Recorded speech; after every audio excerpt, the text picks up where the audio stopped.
তোমাকেই বলছি, তুমি না ঠিক প্রেজেন্টেবল না জানো। আচ্ছা তুমি এত ব্যাকডেটেড কেন? তো হ্যালো এভরিওয়ান, চলে এসেছি একটা নতুন ভিডিও নিয়ে। স্কিপ না করে গোটা ভিডিওটা দেখার অনুরোধ রইল। আজকে আমি ভিডিওটা বানিয়েছি প্রায় প্রত্যেকটা মানুষেরই জন্য।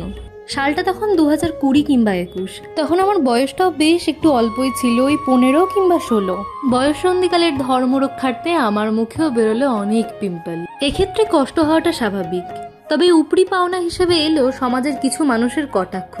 প্রায় বেশিরভাগ মানুষেরই একটাই কথা, মুখটার কি অবস্থা হয়েছে। এবার আসি দ্বিতীয় গল্পে। তখন ওই সালটা 20-21 হবে। আমার দিদির তখন বেবি হয় এবং দাদাভাইয়ের চাকরি সূত্রে ওরা চলে গিয়েছিল উড়িষ্যায়। ওখানেও একলা হাতেই বেবি এবং সংসার দুটোই সামলাতো। তো এটা খুব স্বাভাবিক যে একটা মানুষ এরকম পরিস্থিতির মধ্য দিয়ে গেলে তার ওয়েটটা অনেকটা লস হবে। সব থেকে আশ্চর্যের বিষয় হলো, তখনও ওকে কিছু মানুষ বলেছিল, কি রে তুই খাস না, খেতে পাস না, খেতে দেয় না, এরকম অনেক কথা।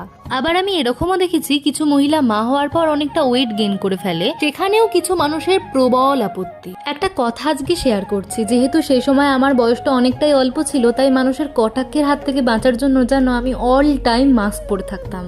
তবে এখন সমাজের অনেক বাস্তবতা আমি চিনতে শিখেছি। তুমি রোগা হও কিংবা মোটা, মানুষ তো কথা বলবেই। আবার তোমার গায়ের রং যদি একটু শ্যামলা হয় তখন তো ছেড়েই দিলাম। আবার ভেবো না তুমি ফর্সা হলে তোমায় কিছু বলবে না, তখনও বলবে তোমার মুখের গড়নটা ঠিক অতটা ভালো নয়, কিংবা তোমার মুখের গ্লেজটা একটু কম।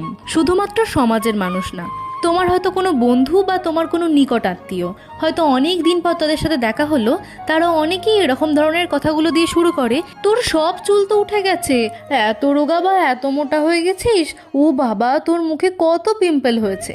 আসলে আমাদের যারা বিচার করে তারাও যে একদম নিখুঁত একদমই না।